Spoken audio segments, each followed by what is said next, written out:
Para uma pessoa, por exemplo, que hoje esteja com um familiar doente, a prioridade pode ser dar atenção para aquele familiar. Correto. Né? Para uma pessoa que esteja com 18 anos, a prioridade deve ser a faculdade, né? Estudar, se preparar. Então, em várias fases da vida da pessoa, as prioridades vão mudar. Né? Agora, quando a gente sabe aonde a gente quer chegar, a gente vai determinando essas prioridades de acordo com a meta final. Então, a gente tem até uma técnica na consciência terapia que a gente chama de técnica dos pequenos passos, ou do passinho de bebê. Né? O bebê não aprende a andar correndo, ele aprende andando. Né? Então, ele dá um passo de cada vez. Por exemplo, a pessoa que ela sofre de desorganização crônica. Né? Aí ela resolve, ela começa, em geral, no dia 1º de janeiro, ela lista tudo, né? Em geral é assim, tudo que ela precisa mudar. É tanta coisa que a pessoa às vezes se desestimula. Você assusta. Assusta, ela entra em desespero, porque ela não vai conseguir fazer tanta coisa. Em geral, as pessoas começam pelo que é mais difícil. Né? Então, eu preciso trocar de emprego. Talvez isso seja uma coisa muito séria e complexa e ela já se desestimula. Então, a gente estimula as pessoas a começar da primeira coisa mais simples. O primeiro passo, por exemplo, arrumar a biblioteca. Devolver todos os livros que são de outras pessoas. Imagina quanta coisa que a gente tem, que às vezes aquilo funciona como se fosse um caco. Tem uma coisinha ali, um lixinho, guardado num canto e aquilo te incomoda. Poxa, eu não devolvi o livro do fulano. Sei. Então, começar do mais simples. É a pedra no sapato. Isso. Então, lista tudo, devolve. Aí depois, qual que é o segundo passo? Não, precisa fazer uma faxina no guarda-roupa. Até chegar no maior. Porque quando você coloca como meta, por exemplo, do ano de 2009, tornar-me organizado, isso é muito etéreo, né? Certo. Quando você coloca como meta ter o guarda-roupa organizado, trocar de emprego, devolver todos os livros, é concreto. Isso é priorização. Por exemplo, a pessoa quer ser mais assistencial. Isso é muito genérico. Mais assistencial como? Com quem? Onde? Quais são os parâmetros? Fica abstrato. Abstrato. Por isso que a gente trabalha também com um conceito que chama-se autoconsciência terapia, que é a pessoa tornar-se terapeuta dela mesma. Tá? Então, ela vai conhecer a si mesma e dentro de algumas etapas que eu vou explicar, ela vai conseguir chegar naquela meta. Então, por exemplo, a gente começa com uma etapa que a gente chama de autoinvestigação. Então, vamos pegar o exemplo da desorganização. A pessoa vai ver onde eu sou desorganizado. Tem gente que não é desorganizada em tudo. Tem gente que você chega à mesa, está uma bagunça. Mas você pergunta à pessoa, cadê o clips? Ela vai lá e ela acha o clips. Conheço. Né? Então, tem gente que a pessoa, ela se acha naquilo ali. Por isso que eu falo em saúde relativa. É mal de advogado isso aí, viu? A mesa é um caos, mas a pessoa você sabe onde está. Você está se encaixando, tá. né, Tom? Então, assim, a pessoa está ali, mas ela acha. E ela, às vezes, é muito organizada com as contas dela. Não paga nada em atraso, está tudo certinho. Mas por exemplo, desorganizada, esquece os aniversários.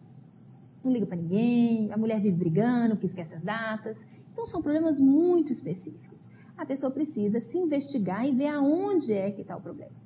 Muitas vezes, nesse processo de investigação, dela olhar para si mesma, dela procurar reconhecer, ela vai chegar, então, na segunda etapa. A gente chama de autodiagnóstico. Às vezes acontece do diagnóstico ser diferente do que se achava inicialmente. Então, às vezes a pessoa acha que o problema dela é desorganização. Mas ela vai pesquisar e, no fundo, existe um problema atrás disso, que pode ser o próprio estresse. Ela vai olhar e, por exemplo, ela era mais organizada, aquilo foi se deteriorando com o tempo, tem atividade demais, não há organização que dê conta de tanta atividade. E se ela mexer só na organização, pode ser até uma outra fonte de estresse.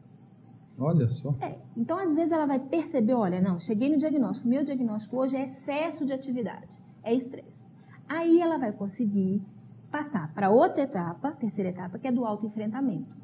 Com o diagnóstico correto, a gente consegue enfrentar corretamente. Então, não é só na medicina que vale essas etapas. Se você chega, por exemplo, num pronto-socorro com febre, a gente não pega de cara e já trata a febre. A gente quer saber quando começou, onde mais que dói, que sintomas você tem. A gente vai investigando. A origem. Isso, para chegar no diagnóstico. Porque se eu trato a febre, eu corro o risco de mascarar a doença que está por trás. Você é capaz de piorar o quadro. Então, o que acontece? Na consciência é a mesma coisa.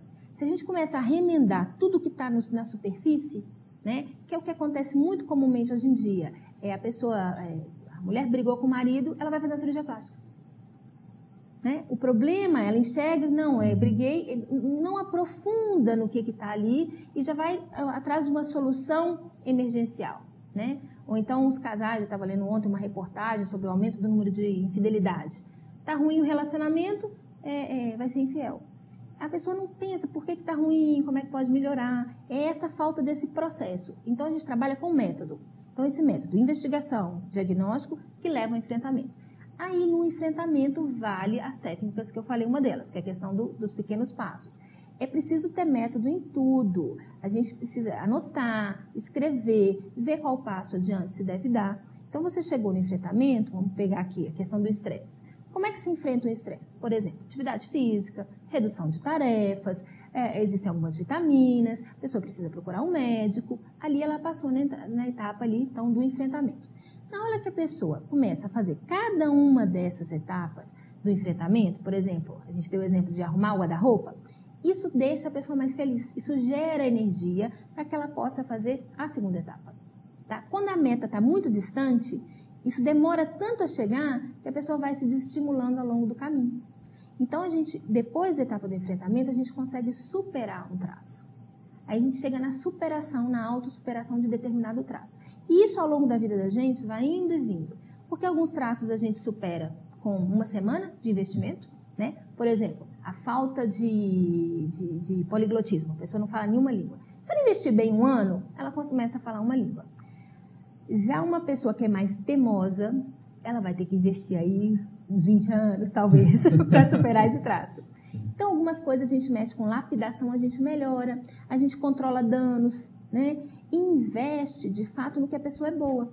Uma abordagem que a gente costuma falar, que ela ajuda muito nessa questão de priorização, é a abordagem mais traforista e menos trafarista.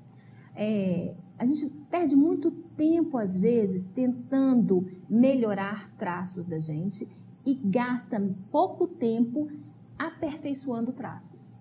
Às vezes, vale mais a gente trabalhar os traços que estão, de fato, incomodando muito, melhorar aqueles traços, mas também investir em ser melhor naquilo que a gente já é bom. Explica rapidamente para mim o que é o trafor. O trafor, ele é o traço-força, né? É o que a gente chamava de virtude, né?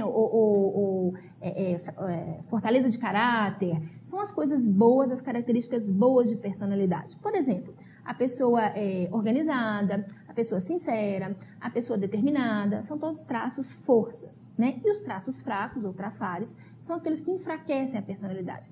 Falei da teimosia, da desorganização, né? Por exemplo, da falta de atenção. Existem vários traços. Às vezes a pessoa põe o enfoque da vida dela em, por exemplo, diminuir a falta de atenção. Tá? Isso ajuda. Mas se ela é desatenta, mas ao mesmo tempo ela é determinada, ela pode melhorar a determinação para até diminuir a falta de atenção. Então é a abordagem que a gente chama de traforista. É uma abordagem mais positiva, mais nos traços força da pessoa. Tá? Então, na consciência terapia, a gente trabalha também, isso também é uma técnica de abordagem. Tá? Sabe quem falou muito bem sobre isso? Outro médico aqui que esteve no Ciência e Consciência, o Dr. Walter de Almeida, um médico muito competente aqui de Jundiaí mesmo, meu médico pessoal, inclusive, e tá lá no site para você, meu amigo do Ciência e Consciência, uma entrevista que eu recomendo realmente. Agora eu quero passar um abacaxi para você. Veja só, a sociedade, ela impõe um holopensene muitas vezes para nós, um conjunto de pensamentos, sentimentos e energia para o cidadão. Então ela engole o cidadão muitas vezes. E não raro existe a robotização existencial. Como é que a consciencioterapia vai lidar com essa questão da robotização existencial? Quero passar esse abacaxi, não muito amigo, para minha entrevistada, Roberta Ferreira. Quando a pessoa já busca a consciencioterapia para isso, já é um sinal, né, de que ela já não está tão robotizada mais, né? A tristeza maior é que a maioria das pessoas que passa por isso nem percebe, sabe, Tom? É o que a gente fala do doente feliz. Né? A pessoa, não, como é que é isso? É o doente feliz, doente insciente feliz. Ele não sabe que está doente e está feliz. É o bobo alegre. Né? A pessoa vai indo, ela só vai perceber que ela desperdiçou a vida inteira quando ela chega nos 60, 70 anos. Né? É aquela pessoa que trabalhou, e da casa para o trabalho para casa. É muito pobre da tudo televisão, isso. 10, 12 horas, né, na frente da televisão, o Faustão, isso. o Gugu, eu até coloco, se você me permite a interrupção, o cidadão pega numa das mãos o controle remoto. E no outro, uma lata de cerveja. E esse cidadão está feliz com isso. Pois é isso que a gente chamou do doente feliz. Tem algo faltando aí.